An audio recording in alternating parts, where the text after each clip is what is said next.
You will be familiar with the structure of government, the Prime Minister and the Cabinet, the Ministers, the Secretaries of State. I'll stop there a moment, and you will see that the very typical government structure there.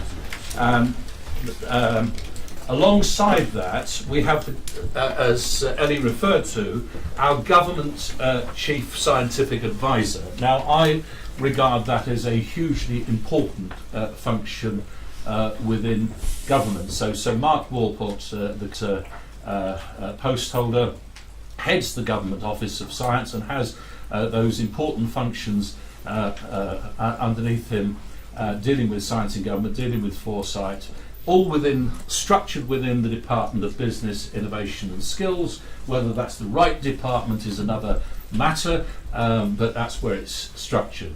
He reports directly to the Prime Minister and the Cabinet, but working with the Secretary of State for Business.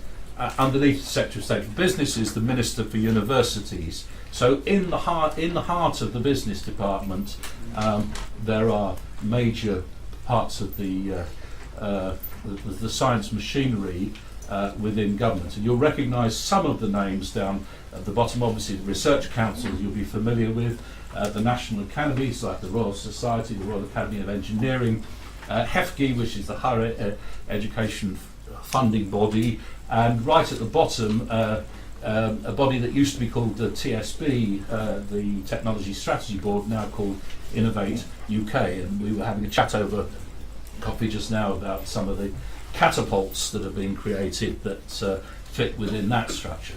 So that is a huge machinery available to government. Alongside it, Parliament has a tiny little resource.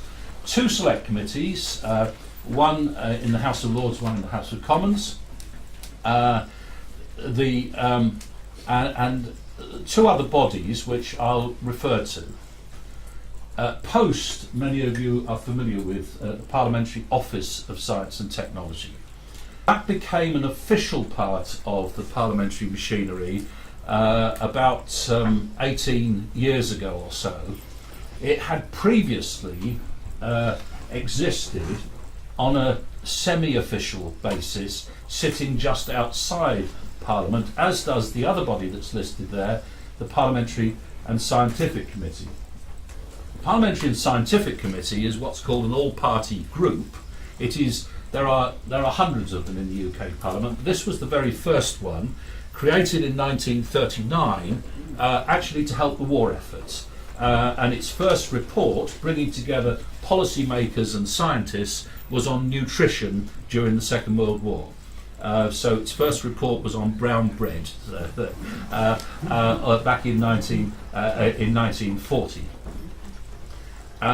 It has existed in a rather unusual way, and I know a number of countries are rather jealous of this machinery, because what it does is bring together scientists, both academic scientists and industrial scientists, together with parliamentarians on in a structured mechanism. It does a whole range of things, including having regular meetings on topics of the day. We had a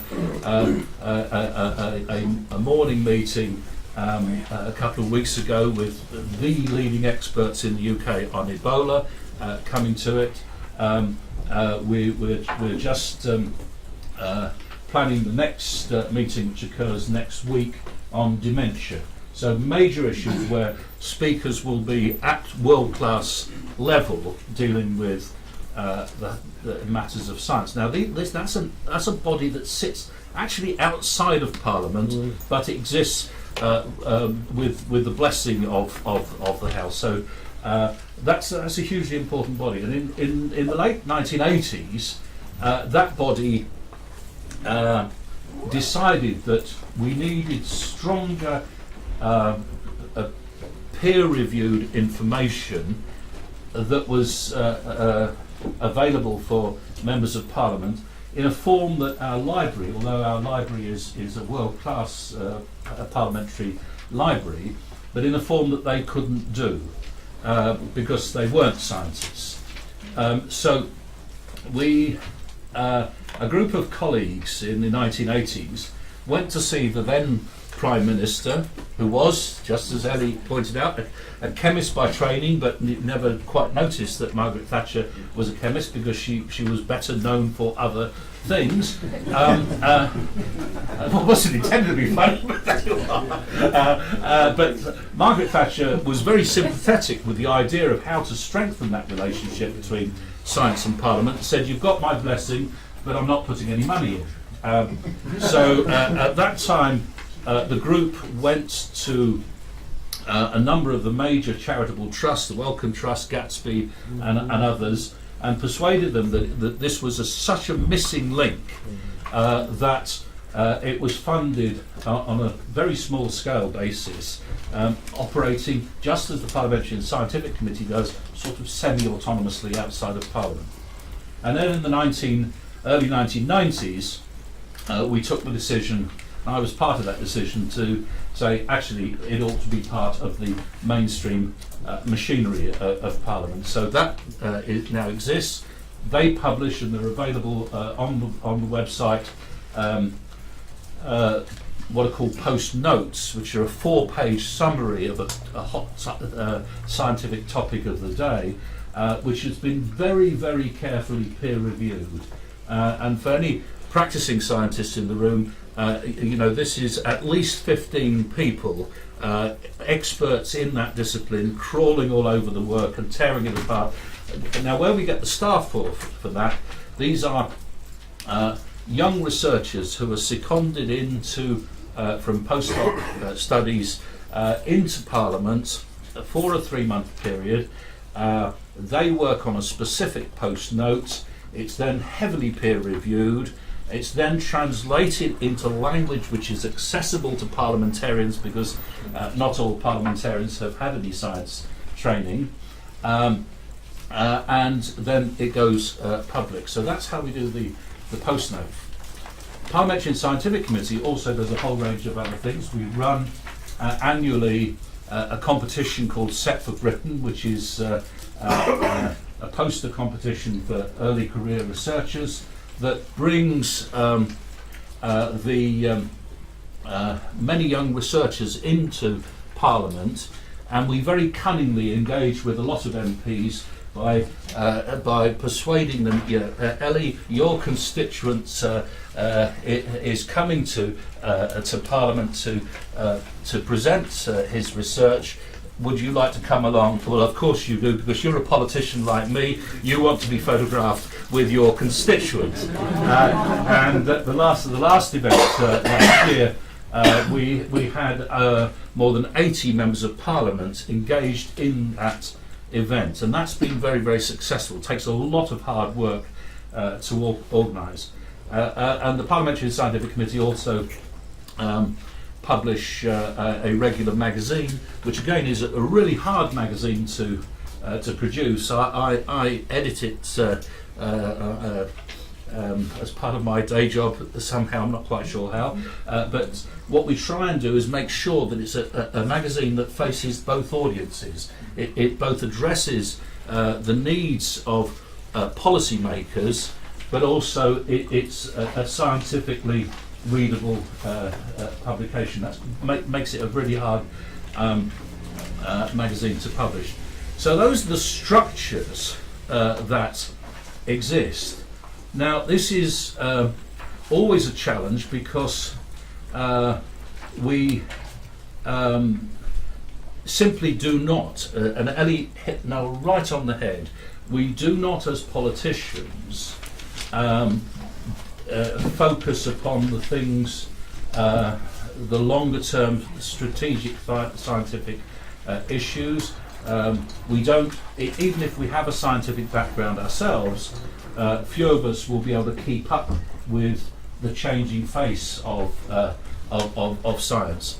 So if I went back to my laboratories, where from all those years ago when I did a proper job, which is an awful long time ago now, but I was an analyst in geology. I built X-ray fluorescence, X-ray diffraction equipment, made it work, ran it for a geology department. Now I could go back, because the physicists in the room will recognise that the laws of physics haven't changed in all that time, but the technology that's being applied to those laws has moved on light years in the time. So even in my own discipline, the benefit I have is that I've been trained in scientific thinking, so I'm searching for evidence to support policy, not policy to support the evidence.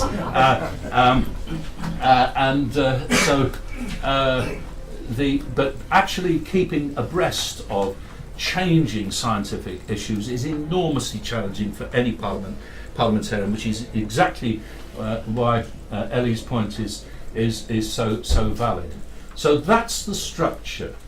Now, in the official part of the machinery, the House of Commons Science and Technology Select Committee, we have some authority. Unlike our sister committees, for example, in the States, we don't have the power to initiate legislation. Some Commonwealth select committees do have that power. We sadly do not. We would like it, and this is one of the continuing discussions between Parliament and the Executive. The structures that are in place today came into place at the end of the last Parliament, and I'll touch on them in a minute. And those of us who have had a long-term involvement in this have been trying to change some of the structures. So one of my next goals is to argue the case that select committees ought to have the power to initiate legislation. But nevertheless, when we do report, and I'll touch on some of the reports, they are taken seriously. If we can have the next slide. So we are a committee of MPs from on a cross-party basis working together on common issues. In our case, because we hope government recognises, science exists everywhere, even the Treasury has science, we span right across all government departments. So we can take evidence, so we're taking evidence this Wednesday from the Education Department about science practicals at A-level exams. Other occasions we will be dealing with forensic science and therefore the Home Office down the road here. So we cross over all departments. So we can have the next slide, please. Our committee's 11 members. It's the government by definition always has a majority mathematically, although interestingly, and some of the delegates from parliaments that are fairly tense from time to time would be surprised at this, but we've never actually, under my chairmanship, had a political vote. We've always done things on the scientific principle, what does the evidence tell us? And we've thus far avoided any political votes. So how long can you? over the whole of the 5 years of this Parliament, yeah. Okay, next one. So we scrutinise the government, any public bodies, we conduct inquiries. The inquiries, we'll touch on some of them in a minute. They come about as a result of our own studies of what are necessary topics for us to study to help inform Parliament, looking at the future legislative programme, sometimes coming from scientific community outside, so we get advice coming through our web system from scientists from all over the world, literally saying you really ought to have a look at this or that, and we will prioritise things. We occasionally have one-off evidence sessions on particular topics, and we also have a certain amount of power about the appointment of some senior positions in the Research Council. So when the chairmanship of a Research Council comes up for an appointment, they come to us for an interview as well as with the government. And although we've technically not got the power to say we're refusing to appoint him or her. In reality, if we said that, it would be very difficult for the appointment to go ahead. Our activities, obviously, we study a lot of things that are going on. We receive a lot of briefing from expert groups, and of course we pay visits. I'm speaking to delegates from Uganda and Tanzania. We went to those two countries a couple of years ago to look at how our Department of International Development leaves a legacy for its science investment in terms of its international work. And it was a report I can commend to you, Ellie, and the Tanzanian delegates, because it was quite an interesting reflection on how those international political activities work. Next one, please. So we choose an inquiry topic, we go through it, take evidence. Every single piece of evidence is read. I have a team around me of a clerk and an assistant clerk, both of whom are scientifically qualified, and two specialist advisors, both of whom are scientists. And we can also draw in external expertise. So on some occasions we find that we haven't got the expertise in-house, so we bring in other people as well. Theoretically, often our debates are on subjects we report on. The government has a duty to respond theoretically within 60 days, although, like all governments, they keep their parliaments slightly at arm's length and often are a little late on that, but nevertheless they're supposed to reply within 60 days. Next slide, please. So here's some of the things we've done recently. We were talking over lunch about the report we did on bridging the valley of death, which I think fits in with part of the discussions you've already had, and that report was exploring why in the UK, and we were looking around at models all around the world, why in the UK where it's quite easy for a science-based company to start up, the growth of that company is the organic growth is really hard, and that report has been used by many people. The next one, please. More bits of past work. A major piece of work on women in science, which has resulted in a number of institutions, particularly our universities, thinking very carefully about the weaknesses in their internal systems, because it's true that in the UK, sadly, only 17% of science professors are female, and even Parliament beats that with 23%. So that was a bit of a challenge. We had quite a lively exchange on the proposed Pfizer takeover of AstraZeneca, which may or may not appear back in the newspapers within the next 2 or 3 days, because the 6-month period under the takeover rules by which Pfizer have got to refresh their interest runs out, I think, tomorrow or the next day. So it may appear back in the media. The piece on mitochondrial donation was particularly interesting. That was a one-off session. Obviously, a controversial topic ethically in some quarters, but one where there's a huge amount of well-established science that politicians need to understand. In the future, we've just published a piece on social media data. They've got quite a lot of coverage from the BBC and the British newspapers just last week, posing the question essentially, how many of us in this room with all of our expertise can explain to a person out on the street what the terms and conditions mean when you sign up to Facebook or Twitter or something like that. Only American lawyers can answer that question, because that's the audience who those 4,000 words are written for. So we've made some recommendations about how to handle that in a more proactive way. We're doing some interesting work on GM foods, very controversial piece on practical science in schools.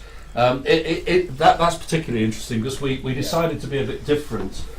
We've had a bit of a row in the UK about how practical science is undertaken, and our exams regulatory body, Ofqual, has come up with a series of ideas that the science community think are daft.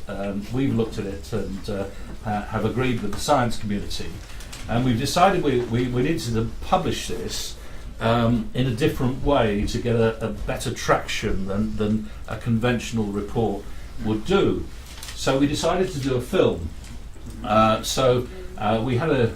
We called together a room about like this, working in small groups of the leading experts in science education, and we took all their evidence, filmed everything that was being said, and then a film's been produced of our recommendation that the Minister thinks again before adopting this view from Ofqual. Where it got a bit interesting in terms of the history of parliaments was that we discovered we couldn't call this film a report because all parliamentary reports are governed by the 1840 Parliamentary Papers Act. They didn't have video at that time, I'm told. It's a report that's not a report. And finally, we're also doing a major piece of work on looking back over our last 5 years of work during this Parliament, asking the question, have our recommendations been taken into account? If so, have they had the desired effect? If not, how should we refine them? What about the pieces that government has ignored? Should we have a fresh look at those, or should the successor committee have a fresh look? So we're trying to produce a report that will be designed to inform the incoming committee. And there's a couple of smaller ones there, one on biometrics, one on science at Kew Gardens, which has huge international ramifications. So those are the sorts of pieces of work that we're doing. Just finally, to show that our Parliament, despite the 1840 Parliamentary Papers Act, has caught up to date. We now run the committee almost entirely electronically, so that that's the front page of my iPad from the meeting that we had last week, and each of the buttons will tell you what is happening. It takes you on further into the various documents, the questions we've prepared for the people we're interviewing and so on. And the button on the right hand side is one that's especially there for me as the chairman to keep me on the straight and narrow. Just a reminder for me about how what the order of business actually is, where it says speaking note. So we're taking our views on science seriously and adopting some of the technologies. The main message I want to get across to you really though is the resource we have in parliaments is pretty small compared with the power that the resource that government has at its disposal, so we have to use it smartly, and part of that means that we need to have a stronger and stronger network, which is why I spent so much time looking at how the Parliamentary and Scientific Committee works and bodies like that, because that's our mechanism for sucking in information into the parliamentary process. So unless we engage as policymakers with scientists, we can't expect the scientists to do vice versa, and we also need to work very closely with the science community to help them understand how policy is established so that we can work with them to help them, whether it's the very bread and butter issues of how to maximise their chances of grant applications in the various systems, or whether it be how to get access to key scientists, key ministers in getting some core messages across. So there's a whole raft of things in there, but my principal message to you is to say, Ellie is absolutely right. There is a gap between science and policy makers. We have a responsibility, both as parliamentarians and as scientists, to try and bring that together, because better policy outcomes will occur if it's evidence-led by the best science of the day. Thanks very much.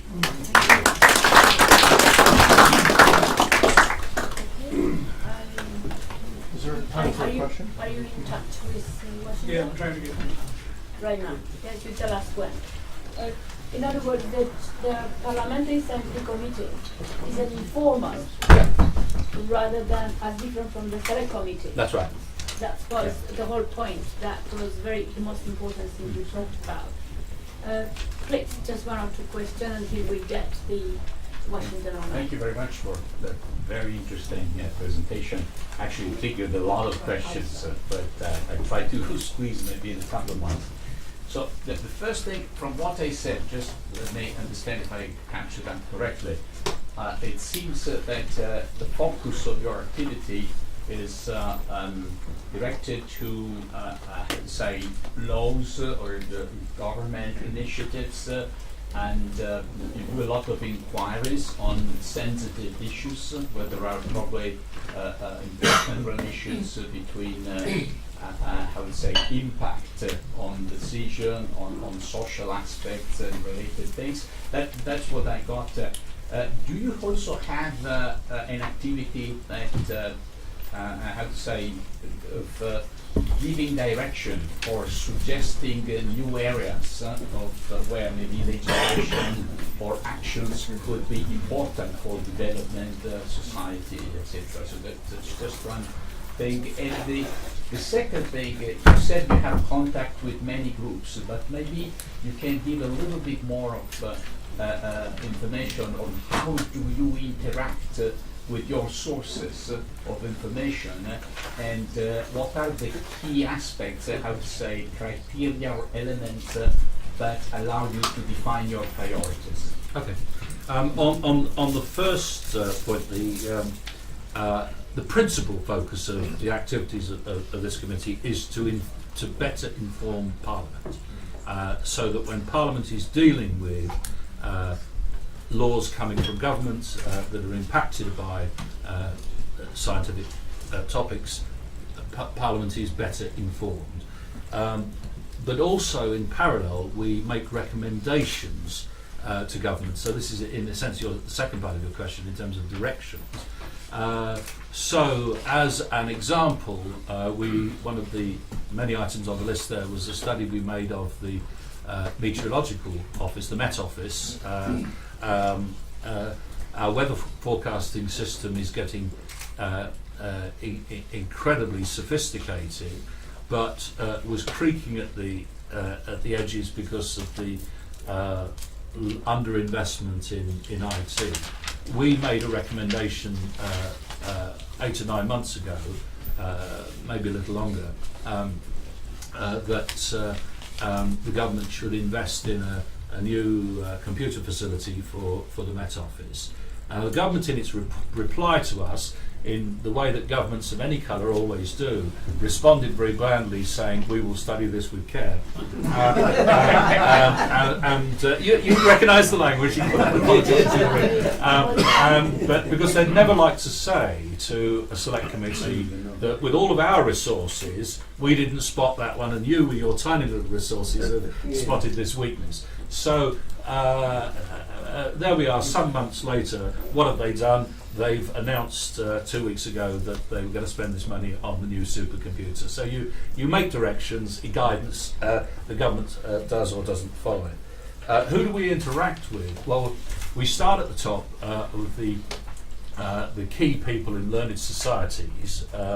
So whether it be Paul Nurse as the head of the Royal Society, or the head of the Royal Academy of Engineering, or any of the learned societies, a lot of work that we do is informed and helped by the learned societies, particularly strongly led in the UK by, as it happens, the Society of Biology, who've got a particularly dynamic person that coordinates a lot of the engagement. So, just as an example, once a year the committee doesn't say electromagnetic pulse weapons, but you don't have to be a genius to work out that the work that's going on about that risk covers both of the subjects. Okay, Omar, and then probably we have waiting online from Washington, Dr. Tim Pearson, the chief scientist of GIO, US Congress, so to parallel what is taking place in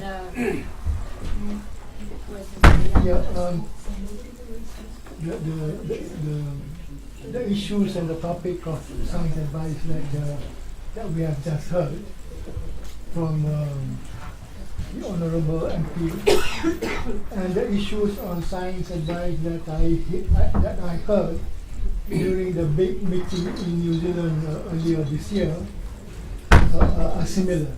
In other words, these are typical science advice issues of developed countries, evidence-based in response to crisis, in response to extreme events, which Janice talked about earlier.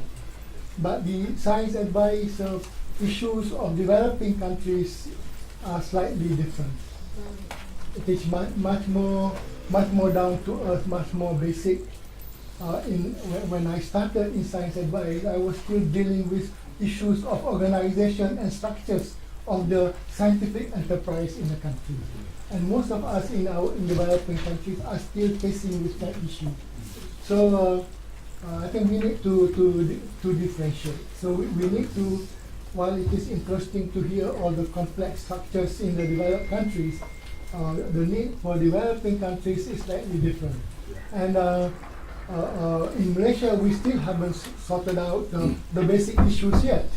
There are so many basic issues in trying to run the national STI agenda, for example, in Malaysia and many other countries. So this is a differentiation that needs to be made. While we appreciate the complex system that exists in UK, in America and all that, it's very difficult for us to translate that into the situation in our countries. Okay. That's the point I wanted to make. I think it's a perfectly fair point that the common ground is that we both have a parliamentary democracy that will evolve over time. Ours has got, in some respects, some clumsy bits that I'd like to scrap and take out and refine. Yours is evolving and evolving very fast, may I say. And I think we can learn off each other. And I don't work on the basis that we're telling you how to do it. Actually, I'm equally interested in hearing from colleagues globally about how things are done better in other countries. I think it's a two-way trade that we can develop here.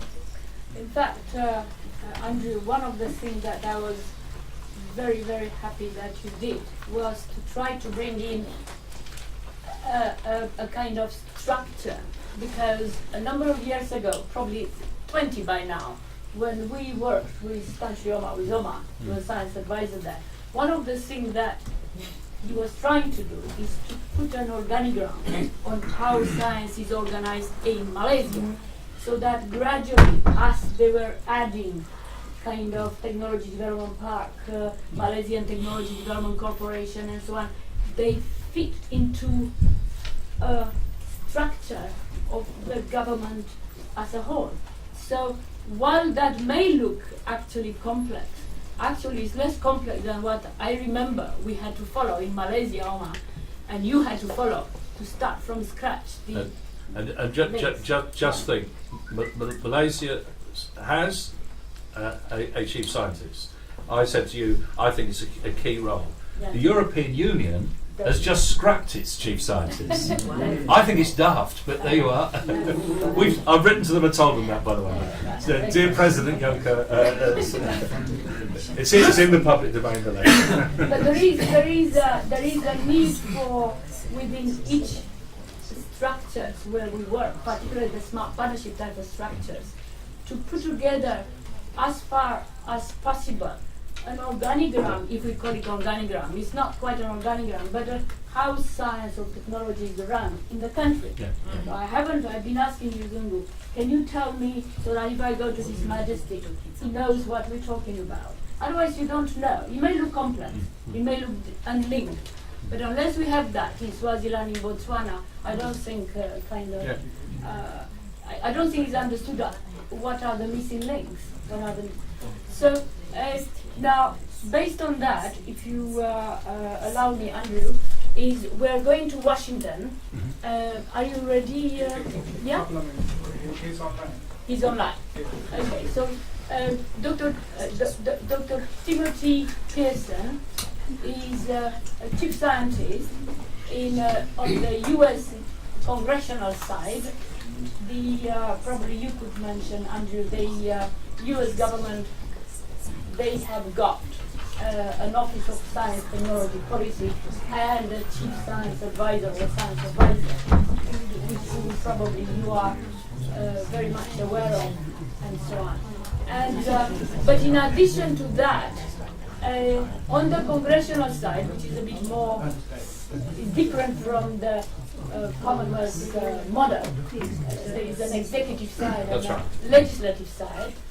There was for a number of years formed a service called Technology Assessment, which actually was initiated in Harvard in Program Science Unit. But anyway, for a while, our group, for about 20 years or so, benefited quite extensively from the reports that the Office of Technology Assessment were making, not only for the Congress, but for any other kind of situation where a prime minister or a kind of chief executive wanted to know, for instance, what is composites. So if you remember, Omar, the Joe Coates and Barry Coates from the Office of Technology Assessment, they've been producing a kind of tree of applications of composites, which immediately put light to a kind of interest in composites, in addition to those people from industry who were visiting Dr. Mahathir. So you used that. So it is for this reason that why probably there is a reinstated advice on technology, but this time not as a separate congressional arm, but within the Government Accountability Office, and which is a most innovative way of doing it. Yeah, and we've been in touch for about 5 years or so, Dr. Timothy Pearson, for a number of reasons, including very specific areas in which they've been dealing with, like nanomanufacturing, like water and desalination, and a number of things of that nature, which you had without even realizing about it. In the SADC family of nations, we have brought in what we call model frameworks for introducing legislation. And one wonders whether, given the situation of haphazardness in terms of bringing science and technology to the fore in our setups, whether through the Smart Partnership Hub we can not find a way to develop models that can be transpositioned by local settings. That's my short question. And how to go about it.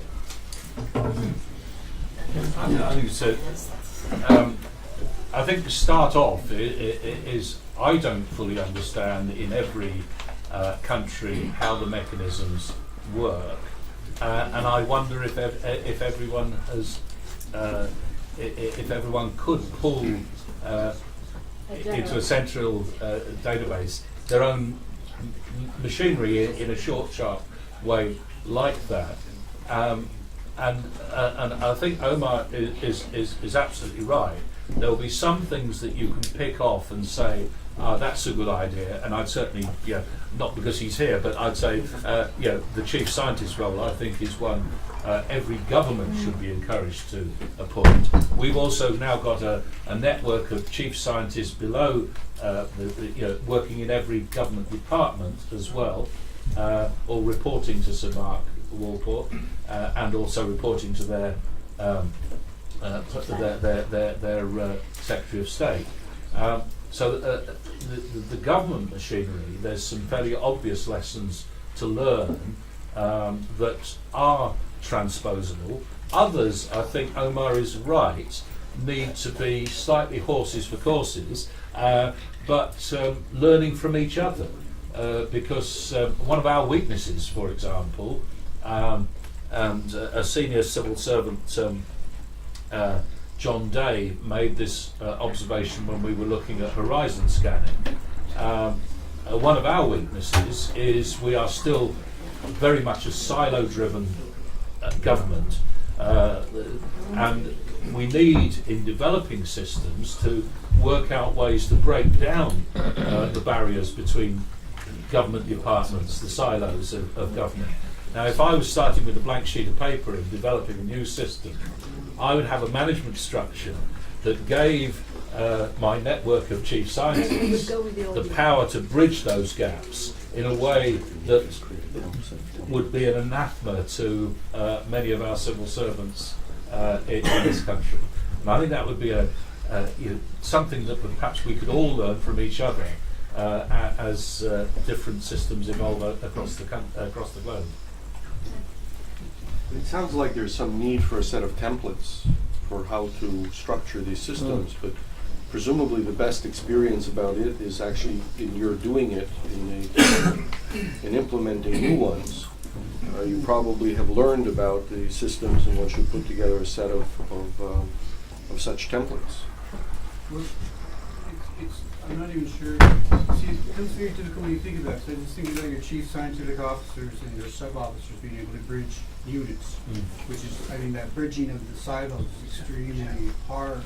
So I was thinking, Carter tried it with civil service by creating that super grade civil service right above and could be moved about and changed and shifted from department to department, and it would actually change from time to time, and you're bringing outsiders as well as homegrown civil servants.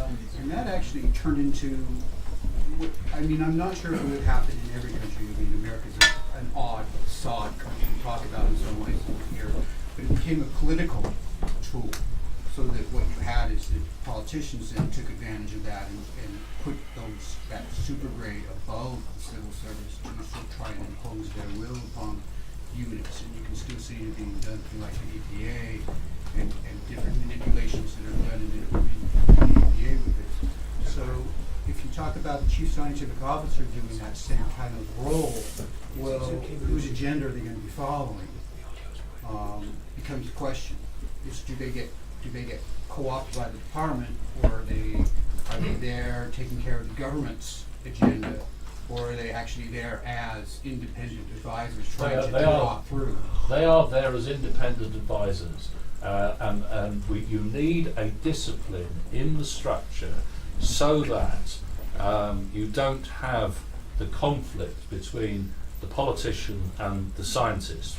My example that I give you recently is a good one. We had an example where Theresa May, the Home Secretary, now I'm not on her side politically, so I'll choose her as a good example.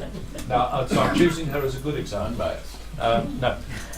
She received scientific advice from the Advisory Committee on the Misuse of Drugs about the chewing substance cat.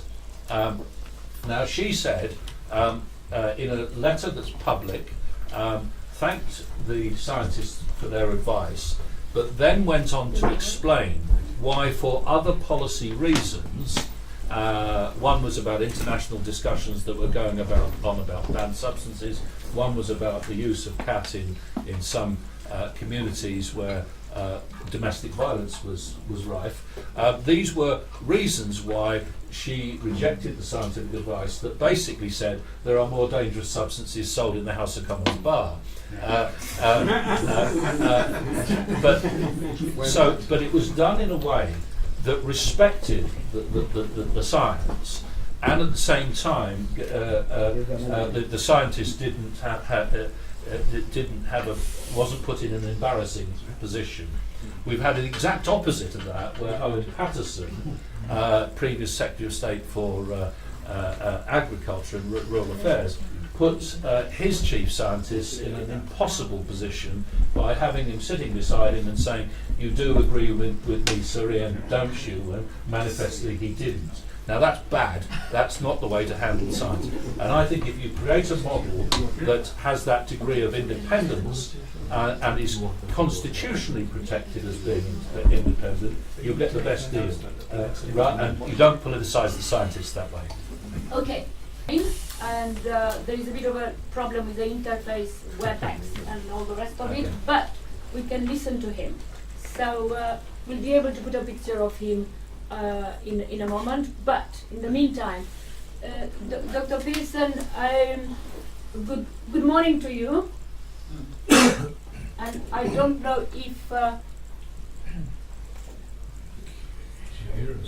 team. You can hear. Good morning. Good morning. And yeah, we just imagine that you are with us, and thank you very much for joining us. It's quite early in the morning in Washington, and Andrew Miller just kind of finished his intervention on the Parliament and science, so to speak, and we wanted to hear a little bit from you. As chief scientist in the GAO and the US Congress, how do you interact both with the Congress, and which of those particular specific technologies do you pick up so that you get the interest of the Congress?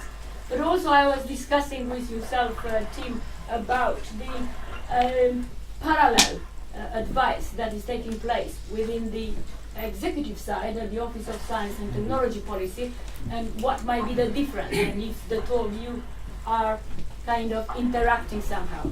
Tim, please. Oh, good morning, Mick. Good morning, and good morning, colleagues. I'm pleased to know that the technology issue has been overcome, at least. But I do want to start by simply saying what Mr. Miller just about the need for science advice, and Well, I think we are seeing you now. That's a breakthrough. Now we can hear.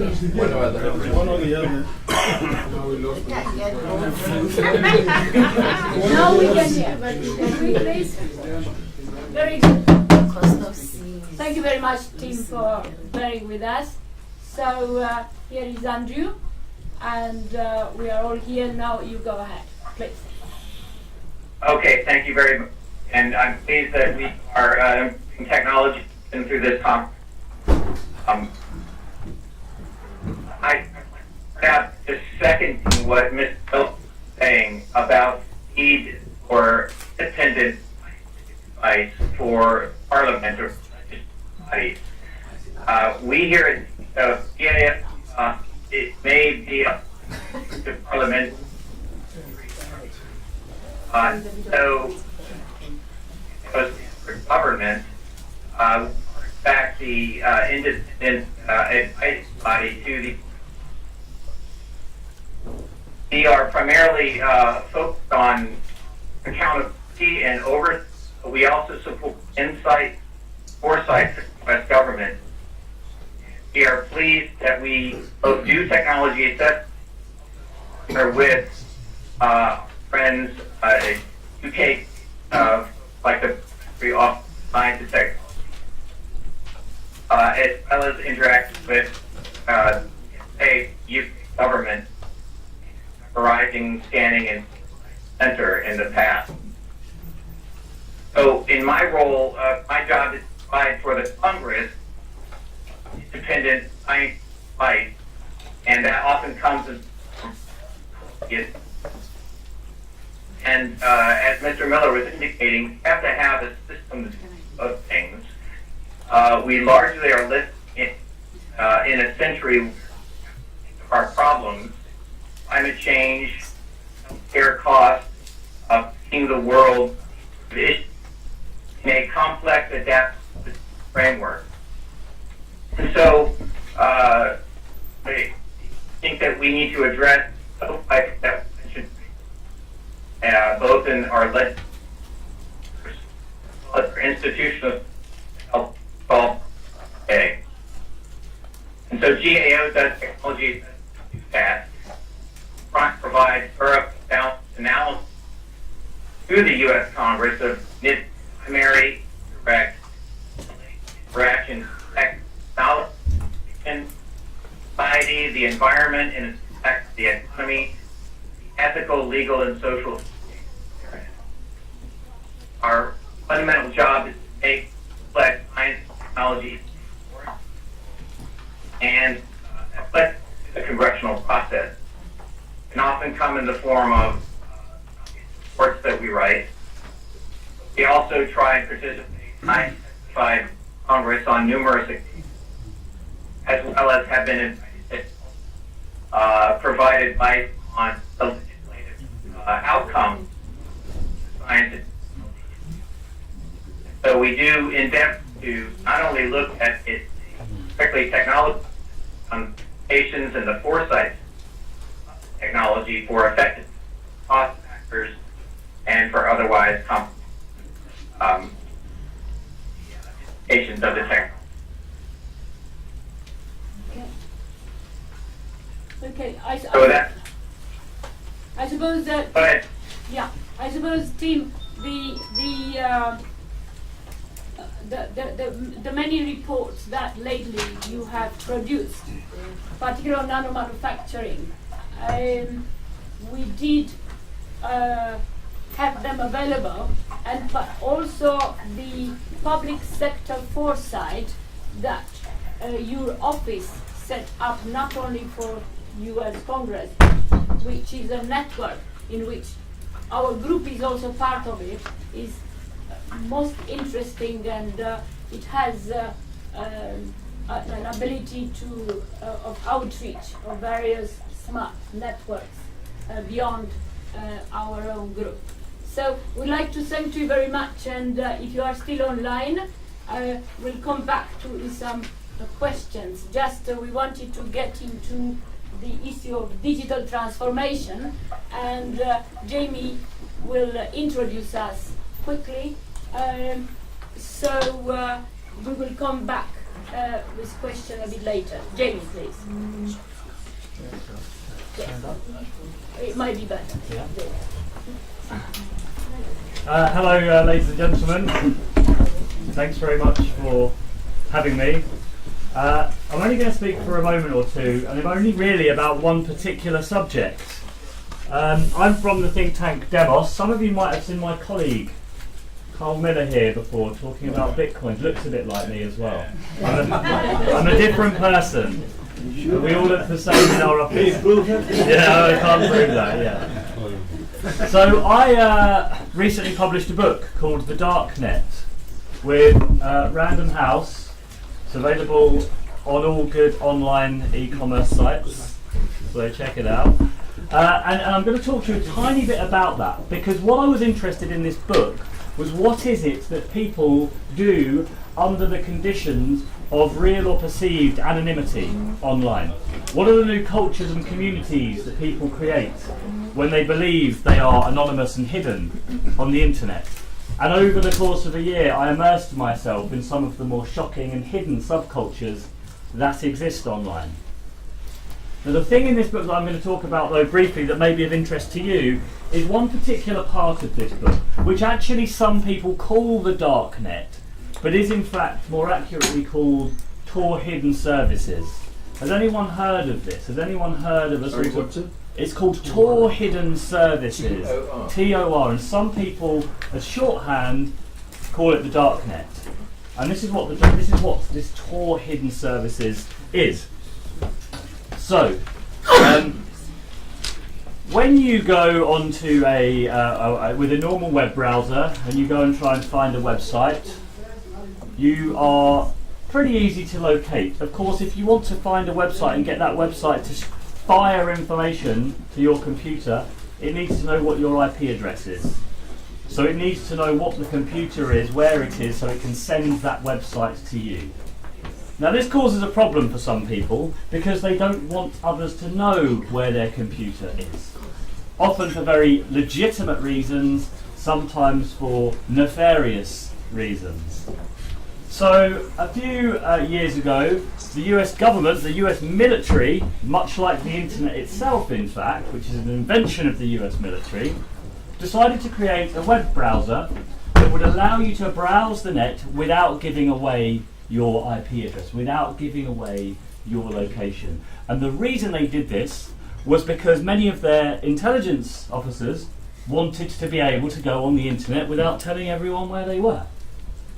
The problem, of course, with this was that if they were the only guys using this special web browser, it's going to be pretty obvious that it's US military.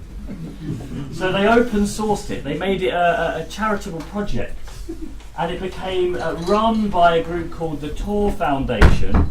It's what the web browser's called. It stands for the Onion Router, which is the way it encrypts traffic. I won't go into the technical details. But they open sourced it and made it a charitable project for human rights activists. Became very, very important and influential to allow people to circumnavigate censorship and to allow them to go online anonymously under the protection of that privacy that meant they could be honest, they could be open, they didn't have to worry about what third parties might be listening into.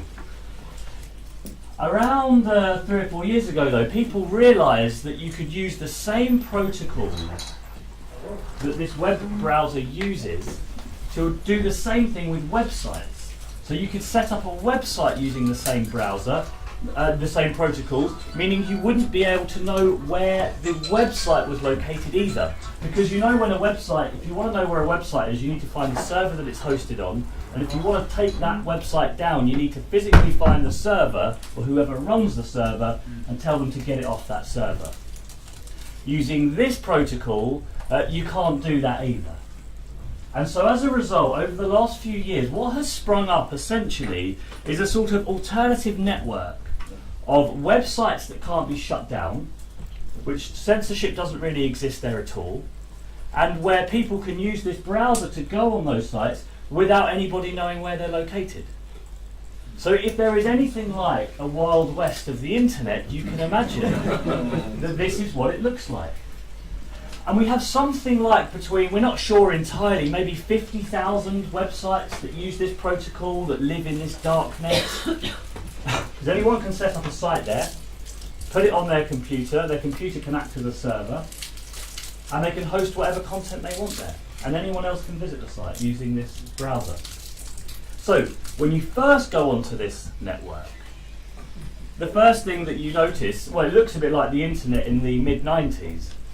It's very, it's quite slow, it's quite rudimentary. The website design, because people don't spend a lot of money on the server space, the website design is fairly simple, but it is an incredible array of the good, the bad and the ugly of what humans do on the internet. So there you will find human rights activist blogs, whistleblower sites that allow people to go and anonymously grass up people in big companies or governments that are doing bad things. You will find political activists talking about how they're going to organise themselves. You will actually also find, however, unsurprisingly, about 20 to 30 illegal marketplaces where anything and everything can be bought and sold using the cryptocurrency Bitcoin, which is what my friend Carl was in here talking about with you before. And on these marketplaces, it really is anything can be bought and sold. And actually, for researching the book, I went on there and bought 1 gram of marijuana just to test that the site worked. I did get rid of it afterwards, don't worry. Yeah, right. Did you make it? I always get a lot of questions about exactly how I did it, but you have to read the book. And essentially what's very incredible about these marketplaces, these unregulated marketplaces, it's a very sort of morally challenging subject actually, because these marketplaces are something like an Amazon or an eBay of drugs. That is to say, there are thousands of products sold by hundreds of vendors based all around the world, and it looks like Amazon and eBay because they have pictures, product descriptions, prices, and crucially, user reviews. So every user who has bought the drugs on these sites will give it a score out of 5 and describe what that product was like. Well, you know what happens, don't you? This is a proper functioning marketplace because these vendors are desperate to get your 5 stars, to get your good review, because that's the only thing people trust. And so as a result, because there is 900 other vendors you can go to purchase your drugs, they start competing with each other. They start trying to offer you the best deal. They try to make sure the product quality is very high so you go back. Now this means that the price goes down, the quality goes up, and incidentally, you will never find more polite and attentive drug dealers than you will on this website. I emailed them to ask them about their services, and every single one, without fail, got right back to me. Dear sir, thank you for your inquiry. Be delighted to do business together. If you have any questions, get in touch. This is a drug dealer who's doing this. This is the remarkable thing about these sites and this network in general. Under those conditions of anonymity, it's incredibly innovative, it's incredibly creative. Some of the most fascinating things that people are thinking about in terms of technology is taking place there. But it is also quite dangerous. It is also a place where very, very bad illegal stuff happens. For example, illegal images of children, human trafficking, gun running. All of that stuff is also taking place there because that's what people will do under the conditions of anonymity. And this is the final point I'd like to make. Ever since the Edward Snowden revelations of last year, there has been clearly an increased interest in the subject of internet anonymity. And I call this the Snowden effect, which is more and more people are more and more worried about their internet privacy and are taking measures to both protect their anonymity, but crucially to build an open source software that's freely available for others to do the same. And I suspect that in the years ahead we are going to see an incredible explosion of default encrypted email systems, of alternative networks like the one I've just described to you, the Tor hidden services, where people can use browsers to go on secure, like peer-to-peer based networks to communicate and organise. This is going to create huge opportunities for those of us who care about internet privacy and freedom. It's also going to create huge challenges for those of us, like me as well, who care about national security and public safety. And that is the challenge that I think that we face, that I hope this book in some senses raises, and I think all of you in years to come will be forced to start thinking about and to start engaging with. And I guess I'll stop there. Just a little bit, I mean, while yourself, your book is trying to put a very robust analysis and kind of real time of this new area, you also are preoccupied of this completely new research methodology for social media. Just a little bit, because this is not business as usual. This is not simply an anecdote or a story that you put together in many other sort of reports that you made. Is it a soft mint or is it? Yeah. So just so very briefly then, in addition to writing this book, I was also run a centre at Demos which looks at new ways of using sort of automated computer science to collect data about these big sort of social trends taking place online. Of course, over the last 5 years in particular, there has been an explosion of activity online with everyone tweeting and posting and sharing and commenting and blogging. All of this stuff is actually incredibly useful resources for social scientists trying to understand society. What do people care about? What are they frustrated about? Are they, what are the trends in social movements or attitudes? But this data that all of this is that we're producing is at such a scale that it's impossible for existing methods of social science to be able to make any sense of it. There's 500 million tweets are posted every single day. You can't use the traditional methods that we've developed to make sense of that. And then there are all sorts of other problems with how robust is the data, how are you going to try and sample this data, how are you going to try to analyse this data with computers rather than with human analysts because it's at such a large scale. Now to me, this is a fascinating new area potentially of academic endeavour. A new discipline. We call it social media science, a sort of a new way of trying to make sense of the digital world and what it can tell us about the real world. And in fact, the way in which those two worlds increasingly are just one and the same for many people. So, in addition to the sort of these new interesting networks that are emerging, there's a new interesting academic discipline emerging, I think, and we're hopefully somewhere near the front of that, which is trying to make sense of all of this.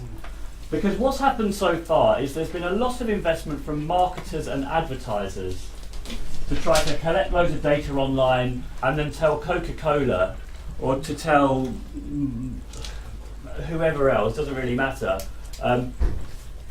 what are people saying about your product? What are people saying about Pepsi or Coca-Cola, and how can you sell them more of this stuff?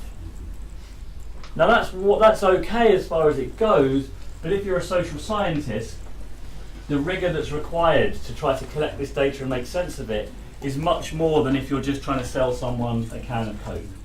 And so it requires all these new types of methodologies and approaches that are far more sort of complex and far more, I suppose, use far more direct human involvement in the technology than for advertising and marketing.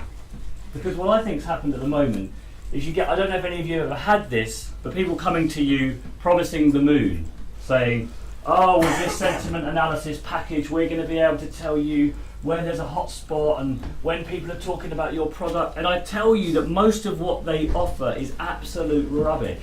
They won't tell you how they're collecting the data. What are the weaknesses in the data collection methods? How good is the computational systems that they're using to try to make sense of this data? How accurate are they? All of this stuff now for researchers, I think, in the years ahead is going to be absolutely essential. A researcher in 10 years who's interested in social science is going to have to know how do algorithms work? How does natural language processing, which is the automated way of making sense of large unstructured data sets, how does that work? This is the new sort of, to me anyway, this is the new and exciting frontier in academic research in this area. Thank you. Where team in Washington, were you involved in, or do you have on your kind of possible topics for advising Congress from GAO on digital transformation, the kind of issues that Jamie was telling us? So yes, Michaela, we are formulating a study on data in the 21st century, largely centered around many of the issues that Jamie just mentioned. Part of it is, can you be anonymous? Is it even possible? Because, like the speaker was saying, it's very complicated and you really have loss of control of your data out there. And I think it's only now becoming apparent to the general public about the power of big data and the impact on their privacy when they want to be private and so on. So we are doing that to try and give some foresight, insight, analysis to the U.S. Congress, and multiple committees are interested in this particular work. Thank you, thank you. any immediate reaction? I would actually say that there's another side of this, and that is, how do you use online information wisely? Because there's the internet, which most people know of, is called Google, which is not the internet, as we know. It's just simply a search engine. But realistically, to utilize the information that's, I don't want to go into the dark net, to be perfectly honest, because I see that as something slightly different. Okay. Uh-oh. You go ahead. But I think we need to learn better ways of researching what's out there online. So, I mean, one of the things is, I wrote a book on this too, researching online. So one of the things with that is that you need to learn that to discover what's available to you, you have to go beyond Google. To go beyond Google, you have to start learning about what are the other search engines. How do you get into the invisible web, which is very different than the dark web?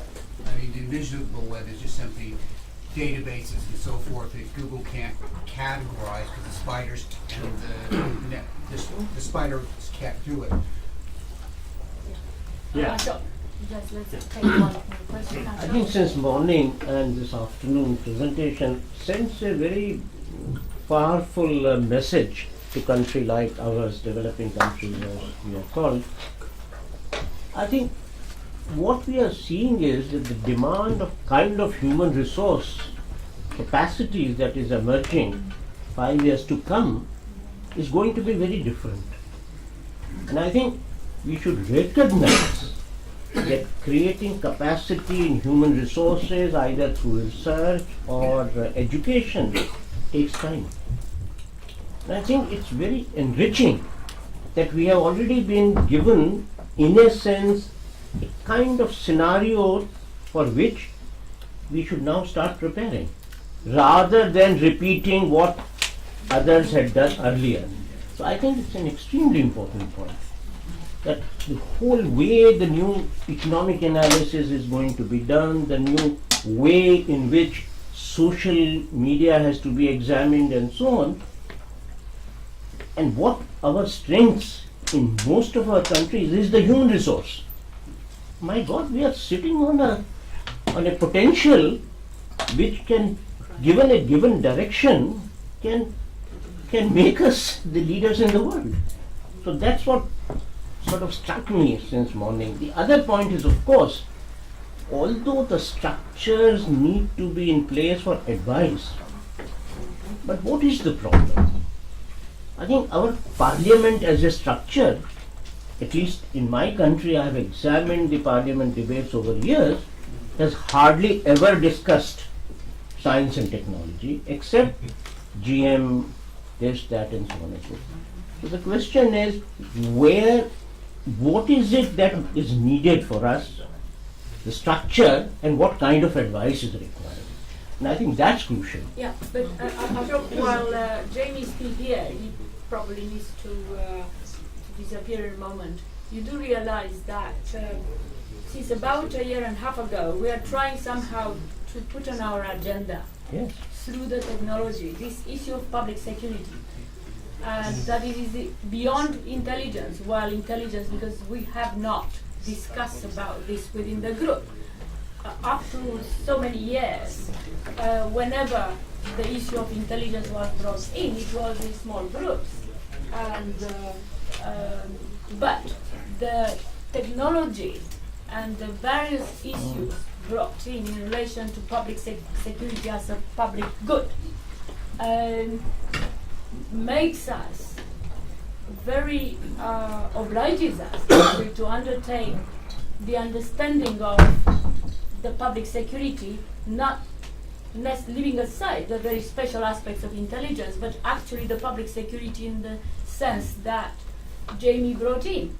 The darknet is only one small aspect of that, and we were trying to get about a year and a half ago to make a kind of framework through which we bring in these issues and We haven't quite yet been able to do so, but could you please? May I also request other clarification? We heard that the US government is seized with this issue. What is the status in UK? With these alternative darknet Yes. networks.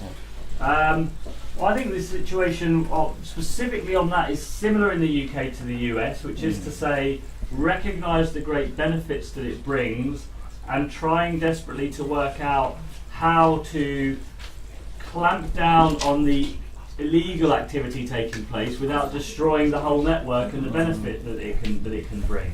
And it's not an easy question. It's not an easy question. There was for a while a very strange situation where the US State Department is funding the upkeep of this browser because of the benefits it brings overseas, while the FBI is trying to crack down on the browser and hack into it so they can shut down these marketplaces. And that's the sort of peculiar paradox, exactly, of the different things that these types of networks bring to society. Now, just to respond to this gentleman's point, which is of course absolutely correct, the transformation over the last decade in the way that individuals create information, and produce and share information, access information and use information, and form political associations has been so dramatic that the existing systems we have in place to know how to adequately deal with that are of course some way behind. Whether that is what are the sort of research methods that you need to use to make sense of this data, or is it as a journalist, like I'm also a journalist for the Daily Telegraph, suddenly I'm confronted with millions of pieces of contradictory information all the time, and my job as a journalist is less reporting on stories and more trying to piece together what other citizen journalists from around the world are telling me. And that's a very big transformation as a journalist. In education, does anyone, I mean, we still learn in schools about how libraries work, how the Dewey Decimal System orders our books. Well, who among 16, 17-year-olds now needs to know that? Exactly. What they need to know is, how does Google search engine algorithms work? Because that is how I get my information now. What are the biases in Google search engine? What happens to my data when I tap it into Google? But the schools, the teachers, they don't know that. Because they didn't. Well, right, exactly. So they never learned any of this when they were training to be teachers. So this is the great challenge. Like, how do you try to keep up with this restless, endless innovation and change? And to me, it's going to start coming down to some basic principles of like media literacy.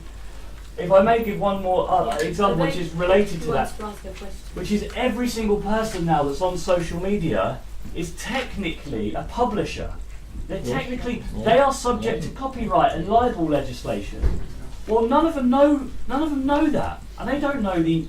When I publish something for the Telegraph, I have a legal team that gets to give it a legal read and make sure that I'm not breaking any laws.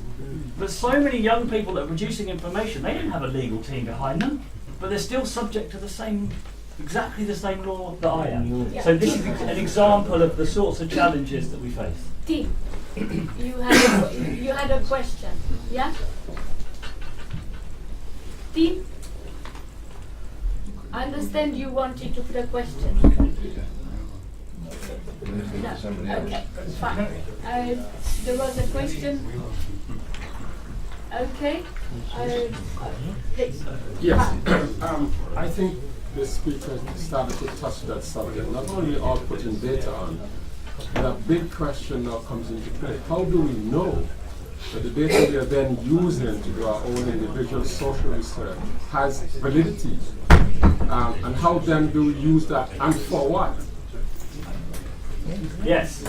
So you have a great amount of responsibility when you are sharing data online. As a publisher, you have a responsibility as a researcher to know how you collect it and analyse it is robust and rigorous, and you're making sense of it. And this is partly what I was saying about as a journalist, my job suddenly becomes very different indeed. Because if I want to verify a story, I need to then look, let's say for example an image that someone's shared, I need to know, is that image what's actually happening? So I need to suddenly learn some techniques to do that. I need to see, how can I geolocate that image? I can look in the exit data file and see, look, where was that photo taken and at what time. I cross-reference that against Google Maps to see if the latitude and longitude is accurate. And I think, oh, okay, I'm halfway there. Now I need to look at other pictures that have been taken at the same time and start trying to piece together how accurate I consider or I judge this piece of data to be. Now that is like one of hundreds of new specific types of skill you need to learn to be able to make sense of this digital data. And it's not the stuff that we're really learning much at school, so we're not teaching at school, because it is all so new. Okay. Any other question? I don't know. I just wanted to say one more because one thing. It seems to me from a little bit that I've been seeing, and we're in South Africa and we use Google, etc., quite a lot. I won't go into all the details, but sometimes the information we're getting appears to be very suspect. How can you check that? I mean, you mentioned your geo imaging, etc. How do you check that information that's coming through? Because I read a lot of it and it's nonsense, and I go back and say that's wrong, boom, boom, boom, and they shut up immediately. okay. But how Just, do you do that? John, just could we take a question from Tim also? Tim? You trying again? Tim, can you hear us, Tim? He's trying to. Yes, are you asking me a question? Please, No, you must. go ahead. Does he have a question as well? Does he have a question? Does he want to say anything or make an intervention? Would you want to make a comment on your side about this, or do we want to ask a question? To ask Yeah, a question? the question is well said from South Africa on what we at GEO call the data reliability. As with all technologies, in my experience, there's two sides to things. There's an opportunity with the technology, and there's always yet things that present the challenges, and that's where we try and provide our independent advice to the U.S. Congress. In the case of Google, the upside is how fast it is and how quickly it can put information before you that was not too long ago unprecedented in its agility to get those things in front of you. But the downside, obviously, is that you could be fast, but you can be dumb. And so there are issues about what Google puts in front of you is reliability. Of course, Google's business model is dependent upon advertising revenue, and so the rank ordering of things are important and is always going to be suspect. And so that is going to continue to be a key issue in this, the dealing with the data reliability. On the other hand, there's just the benefit of what this has done in the digital economy. I think one of the big revolutions that we're seeing, of course, are businesses like Airbnb and the taxi services and things like that, Lyft and Uber, that are radically transforming things because they're fast and they're driving costs down. So again, they present opportunities to improve things, the economy and society and so on. But again, they can come up with unintended consequences like geolocation of data that you might not want to be shared, or a pattern of life and things like that. And so that's what we're going to be in our forthcoming study. We'll be looking at things, especially in the rise of something like the IoT or the Internet of Things.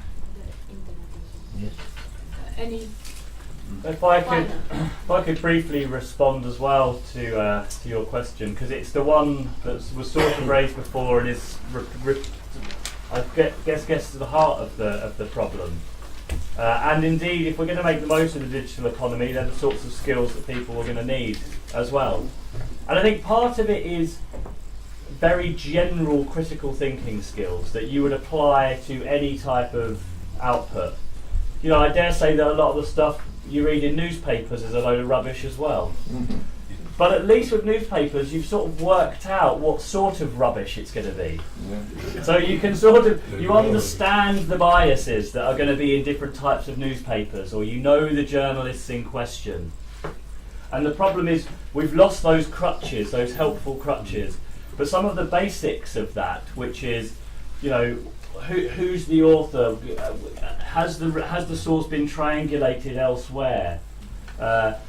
These are things that I think everybody now, because everybody's a producer and a consumer of their information, needs to know. It's not something that should just be left to a few smart journalists. Everybody is a journalist. Everybody needs to be media literate. So partly it's those basic skills, but they're just sort of more spread. They're more spread across the population, because each of us is our own gatekeeper of knowledge now. But part of it, I think, is more technical, specific stuff that's very useful, either to know about generally or to know about specific details. So generally needing to understand that Google gives you search returns based on what previous things you've searched for. So don't assume that Google gives one set of search results to everybody. It gives it based on what you have already been browsing for in the past. You're creating your own bias. You're creating your own filter bubble around yourself. You need to know that. That's a basic fact. You need to know, for example, generally Wikipedia. You go through Wikipedia's editing history if you want to read the debates that have led to this production of a page, because often it is extraordinarily complex. But again, basic stuff now that everybody should know about. And some of it, I suppose, is equally... let's say, I've seen this many times, people intentionally fabricating information, whether either images or photoshopped images, or you can, on Twitter for example, it's very easy to go in there and manipulate what a tweet actually says and then share it with everybody just by altering the code that sits behind the tweet. And I've done it myself. If I had 10 minutes, I'd show you all how to make Barack Obama tweet anything you wanted. Have 10 minutes. It's worth 10 minutes. Maybe I'll have to send that over.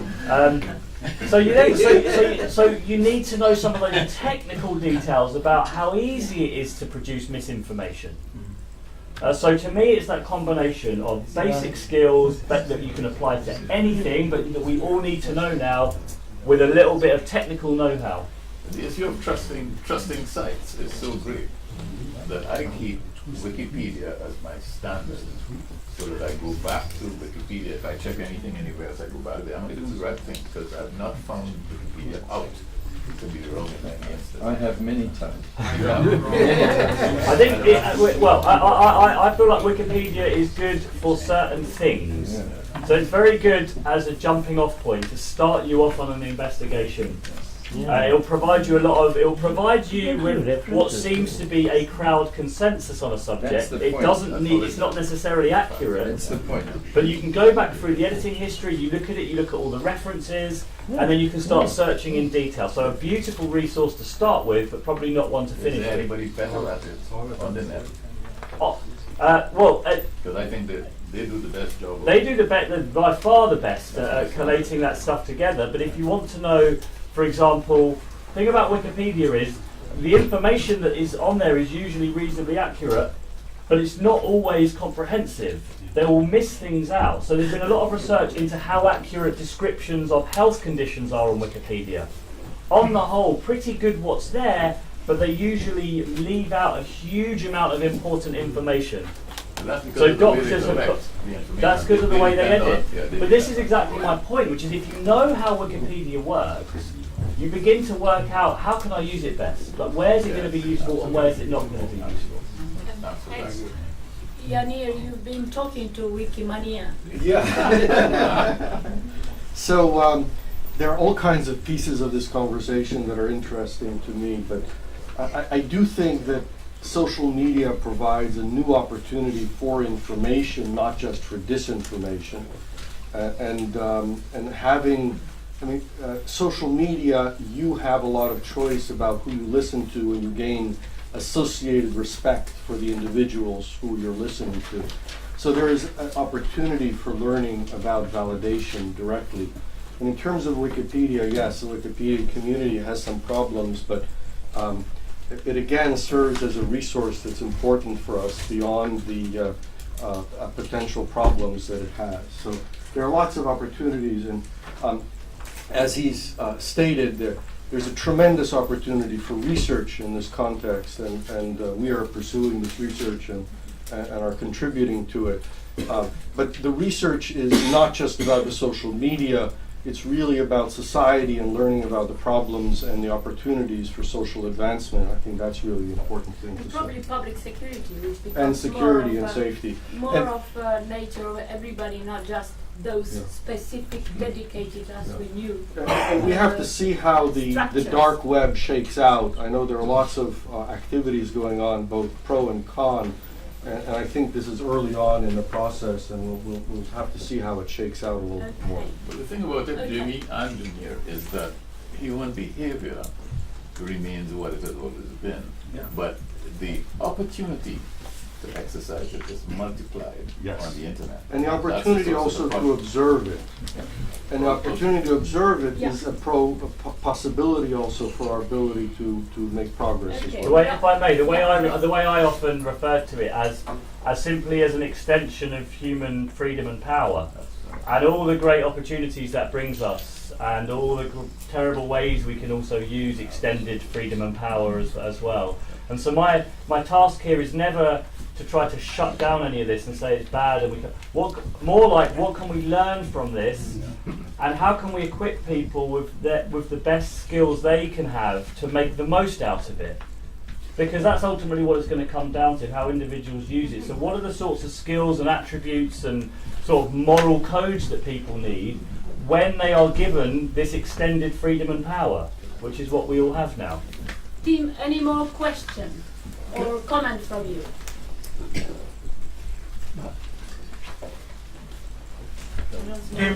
Myla, can I? For big data is still emerging and evolving.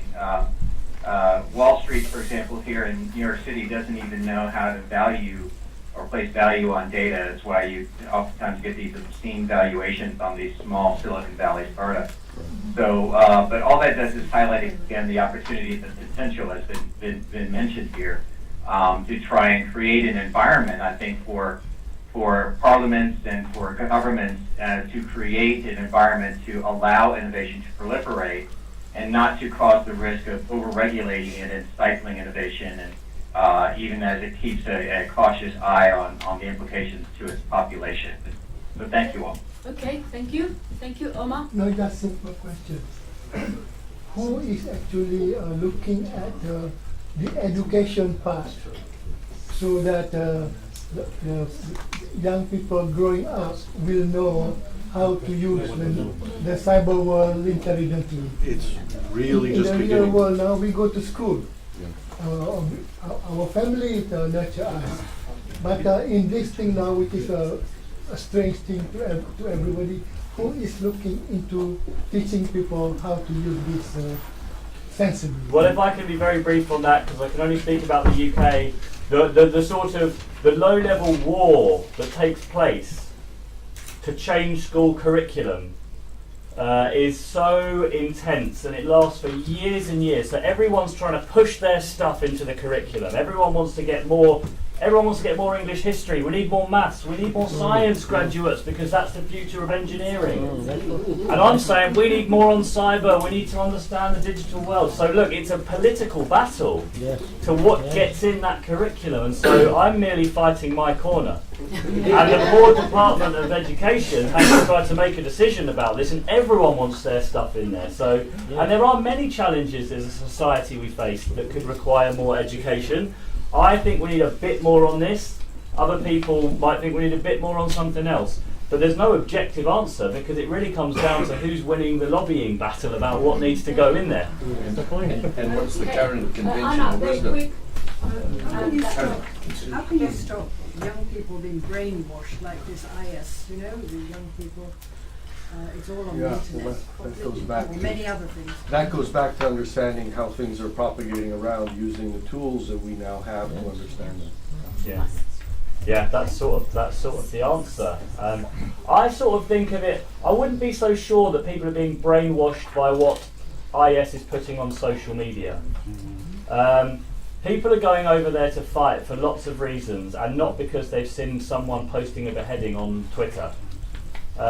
It allows them to push out their propaganda. What we don't know is, does anyone pay any attention to this? And I'm not convinced that I've done a big study on internet, on internet radicalization and on terrorist groups, Islamist terrorist groups. And frankly, we're in a position where we still don't know exactly the process by which a sort of well-balanced young man turns into this angry radical who flies overseas. But it isn't because they've seen something on Twitter. It's far more complicated than that. In a sense, it might be more of an inoculation to some people, because these guys are posting the most cruel, most disgusting images that you could imagine. And I think there's a lot of people that are getting completely turned off by them as well. Yeah, but there's a whole field of this, but there are very good books about what are cult mind control. They're written by Stephen Hassan, Hassan, and I think it's really important to take a look at that. Okay. Okay, I suppose the learning, David, if you come in now, you also make a comment and you go straight into the next issues. Please. Oh. You can come here if you want, or you can talk from there, but stand up. You're short. Well, this is Michael. Please. In a different way. A, I'm short, and B, I've got it all sitting on here, which makes it very Okay, difficult. well, fine, you sit down. Let's see, comments. I think part of it is, part of what you discussed is, it links into what we discussed this morning, that's about education, and that's, I'm not sure you need school education. This is something that goes beyond school, sort of like understanding how Google wraps its results around what you look for. Just 1 second. Tim, we'd like to thank to you very much. You've been with us for almost more than an hour, and thank you very much indeed for coming, and thank you to your staff, to Nancy, and to everybody else who brought you in, although there was a Thanksgiving holiday last week, but you did come in time to join us.